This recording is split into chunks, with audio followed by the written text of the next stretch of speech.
ਸਤਿ ਸ਼੍ਰੀ ਅਕਾਲ। ਤੁਸੀਂ ਜੁੜੇ ਹੋਏ ਹੋ ਪੰਜਾਬੀ ਰੇਡੀਓ ਇਸੇ ਦੇ ਨਾਲ ਤੇ ਇਸ ਵੇਲੇ ਦੀਆਂ ਦੋ ਵੱਡੀਆਂ ਖਬਰਾਂ ਪੰਜਾਬੀ ਨੌਜਵਾਨਾਂ ਦੀ ਮੌਤ ਦੇ ਨਾਲ ਜੁੜੀਆਂ ਹੋਈਆਂ ਅਮਰੀਕਾ ਦੀ ਧਰਤੀ ਤੋਂ ਆ ਰਹੀਆਂ ਨੇ।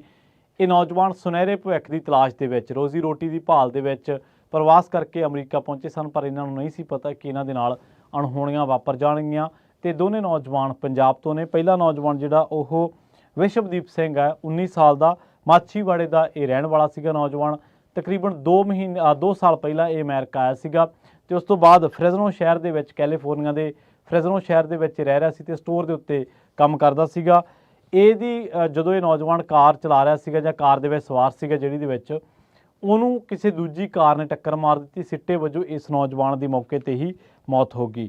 ਜ਼ਬਰਦਸਤ ਟੱਕਰ ਹੋਈ ਹੈ ਦੋਨਾਂ ਕਾਰਾਂ ਦੀ ਤੇ ਇਹ ਨੌਜਵਾਨ JS ਨਗਰ ਦਾ ਰਹਿਣ ਵਾਲਾ ਸੀਗਾ, ਮਾਛੀਵਾੜਾ ਦੇ ਵਿੱਚ ਜਿਹੜਾ ਇਲਾਕਾ ਪੈਂਦਾ ਉੱਥੋਂ ਦਾ। ਤੇ ਇੱਕ ਭਿਆਨਕ ਸੜਕ ਹਾਦਸੇ ਦੇ ਵਿੱਚ ਇਹ ਨੌਜਵਾਨ ਸਦਾ ਲਈ ਆਪਣੇ ਮਾਪਿਆਂ ਨੂੰ ਜਿਹੜਾ ਉਹ ਵਿਛੋੜਾ ਦੇ ਗਿਆ। ਜਿਹੜੀ ਦੂਜੀ ਖਬਰ ਆ ਉਹ ਆ ਰਹੀ ਹੈ ਅਮਰੀਕਾ ਦੇ ਫਲੋਰੀਡਾ ਤੋਂ।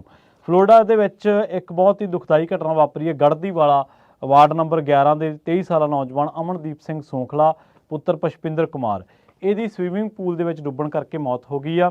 ਉਸ ਦੇ ਚਾਚੇ ਜਸਵਿੰਦਰ ਕੁਮਾਰ ਤੇ ਉਸ ਦੀ ਭੈਣ ਆਕਾਂਕਸ਼ਾ ਨੇ ਦੱਸਿਆ ਕਿ ਬੀਤੀ ਦੇਰ ਰਾਤ ਉਹਨਾਂ ਨੂੰ USA ਤੋਂ ਫੋਨ ਆਇਆ ਸੀਗਾ ਕਿ ਅਮਨਦੀਪ ਸਿੰਘ ਸੌਂਖਲਾ ਸਵੀਮਿੰਗ ਪੂਲ ਦੇ ਵਿੱਚ ਡੁੱਬ ਗਿਆ ਤੇ ਉਸ ਤੋਂ ਬਾਅਦ ਉਹਦੀ ਇਸ ਡੁੱਬਣ ਦੇ ਕਰਕੇ ਉਹਦੀ ਮੌਤ ਹੋ ਗਈ ਹੈ।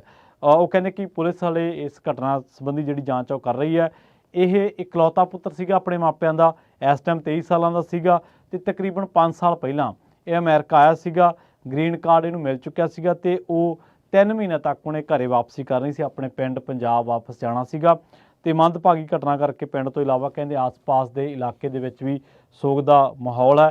ਇਸ ਦੇ ਜਿਹੜੇ ਪਿਤਾ ਨੇ ਉਹ ਸਾਊਦੀ ਅਰਬ ਦੇ ਵਿੱਚ ਕੰਮ ਕਰਦੇ ਨੇ ਕਿਸੇ ਕੰਪਨੀ ਦੇ ਨਾਲ ਤੇ ਉਸ ਤੋਂ ਬਾਅਦ ਜਦੋਂ ਉਹਨਾਂ ਨੂੰ ਪਤਾ ਲੱਗਿਆ ਕਿ ਇਹ ਘਟਨਾ ਜਾਂ ਅਣਹੋਣੀ ਵਾਪਰ ਗਈ ਤੇ ਉਸ ਤੋਂ ਬਾਅਦ ਉਹ ਵੀ ਪਿੰਡ ਜਿਹੜਾ ਉਹ ਪਰਤ ਰਹੇ ਨੇ। ਮ੍ਰਿਤਕ ਨੌਜਵਾਨ ਦਾ ਪਰਿਵਾਰ ਜਿਹੜਾ ਉਹ ਆਪਣੇ ਇਕਲੌਤੇ ਪੁੱਤਰ ਦਾ ਆਖਰੀ ਵਾਰ ਮੂੰਹ ਦੇਖਣ ਦੇ ਲਈ ਹੁਣ ਉਹਨਾਂ ਨੇ ਮੰਗ ਕੀਤੀ ਹੈ ਸਰਕਾਰ ਤੋਂ ਕਿ ਉਹਦੀ ਜਿਹੜੀ ਮ੍ਰਿਤਕ ਦੇਹ ਹੈ ਉਹ ਗੜ੍ਹਦੀਵਾਲਾ ਪੰਜਾਬ ਦੇ ਵਿੱਚ ਲਿਆਉਣ ਦੀ ਜਿਹੜੀ ਆ ਉਹ ਸਰਕਾਰ ਇੰਨੀ ਕੁ ਉਹਨਾਂ ਦੀ ਬੇਨਤੀ ਨੂੰ ਜ਼ਰੂਰ ਸੁਣੇ। ਸੋ ਦੋ ਬੜੀਆਂ ਮੰਦਭਾਗੀਆਂ ਖਬਰਾਂ। ਇੱਕ ਤਾਂ ਗੜ੍ਹਦੀਵਾਲਾ ਦਾ ਨੌਜਵਾਨ ਜਿਹੜਾ ਅਮਨਦੀਪ ਸਿੰਘ ਸੌਂਖਲਾ ਡੁੱਬਣ ਕਰਕੇ ਨੌਜਵਾਨ ਡੁੱਬ ਗਿਆ, ਫਲੋਰੀਡਾ ਦੇ ਵਿੱਚ ਡੁੱਬਣ ਕਰਕੇ ਦੀ ਮੌਤ ਹੋ ਗਈ ਹੈ। 5 ਸਾਲ ਪਹਿਲਾਂ ਅਮਰੀਕਾ ਪਹੁੰਚਿਆ ਸੀਗਾ ਤੇ ਗ੍ਰੀਨ ਕਾਰਡ ਮਿਲਣ ਤੋਂ ਬਾਅਦ ਹੁਣ ਇਹਨੇ ਪਿੰਡ ਵਾਪਸ ਜਾਣਾ ਸੀਗਾ ਆਪਣੇ ਪਰਿਵਾਰਕ ਮੈਂਬਰਾਂ ਨੂੰ ਮਿਲ ਕੇ ਆਉਣ ਦੇ ਲਈ। ਦੂਜਾ ਜਿਹੜਾ ਨੌਜਵਾਨ ਆ ਮਾਛੀਵਾੜੇ ਦਾ ਸੀਗਾ ਵਿਸ਼ਵਦੀਪ ਸਿੰਘ, 19 ਸਾਲਾਂ ਦੇ ਨੌਜਵਾਨ ਸੀ।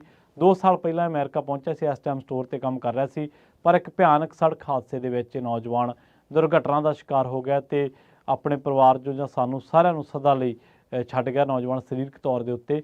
ਸੋ ਬੇਸ਼ੱਕ ਬੜੀ ਔਖੀ ਇਹਨਾਂ ਮੁਲਕਾਂ ਦੇ ਵਿੱਚ ਕਮਾਈ ਕਰਨੀ ਤੇ ਬਹੁਤ ਔਖਿਆਈ ਦੇ ਨਾਲ ਕਈ ਵਾਰੀ ਨੌਜਵਾਨ ਪਹੁੰਚਦੇ ਨੇ, ਪਰ ਕੈਨੇਡਾ ਤੇ ਅਮਰੀਕਾ ਦੋ ਅਜਿਹੇ ਮੁਲਕ ਨੇ ਜਿੱਥੋਂ ਪੰਜਾਬੀ ਨੌਜਵਾਨ ਮੁੰਡੇ ਕੁੜੀਆਂ ਦੀਆਂ ਜਿਹੜੀਆਂ ਮੰਦਭਾਗੀਆਂ ਮੌਤਾਂ ਹੈ ਇਹਨਾਂ ਦਾ ਸਿਲਸਿਲਾ ਲਗਾਤਾਰ ਜਾਰੀ ਹੈ। ਕਿਸੇ ਦੀ ਮੌਤ ਡਿਪਰੈਸ਼ਨ ਦੇ ਨਾਲ, ਕਿਸੇ ਦੀ ਸੁਸਾਈਡ ਦੇ ਨਾਲ, ਕਿਸੇ ਦੀ ਦੁਰਘਟਨਾ ਦੇ ਨਾਲ, ਕਿਸੇ ਦੇ ਡੁੱਬਣ ਦੇ ਨਾਲ ਆਪਾਂ ਦੇਖਦੇ ਹਾਂ ਕਿ ਮੌਤਾਂ ਦਾ ਰੁਝਾਨ ਜਾਂ ਕਿਸੇ ਦੀ ਹੋਰ ਕਈ ਸਿਹਤ ਸਮੱਸਿਆਵਾਂ ਕਰਕੇ ਪੰਜਾਬੀ ਨੌਜਵਾਨ ਮੁੰਡੇ ਕੁੜੀਆਂ ਦੀਆਂ ਬਾਹਰਲੇ ਮੁਲਕਾਂ ਦੇ ਵਿੱਚ ਮੌਤਾਂ ਦਾ ਜਿਹੜਾ ਮੰਦਭਾਗਾ ਸਿਲਸਿਲਾ ਉਹ ਲਗਾਤਾਰ ਜਾਰੀ ਹੈ। ਤੇ ਇਹਨਾਂ ਦੋ ਘਟਨਾਵਾਂ ਦੇ ਵਿੱਚ ਪੰਜਾਬ ਦੇ ਦੋ ਉਹ ਨੌਜਵਾਨ ਜਿਹੜੇ ਸੁਨਹਿਰੇ ਭਵਿੱਖ ਦੀ ਤਲਾਸ਼ ਦੇ ਵਿੱਚ ਇੱਧਰ ਆਏ ਸਨ, ਅਮਰੀਕਾ ਆਏ ਸਨ, ਪਰ ਦੋ ਮੰਦਭਾਗੀਆਂ ਦੋ ਅਣਹੋਣੀਆਂ ਨੇ ਉਹਨਾਂ ਨੌਜਵਾਨਾਂ ਨੂੰ ਉਹਨਾਂ ਦੇ ਮਾਪਿਆਂ ਕੋਲੋਂ ਸਦਾ ਦੇ ਲਈ ਖੋਲ੍ਹਿਆ।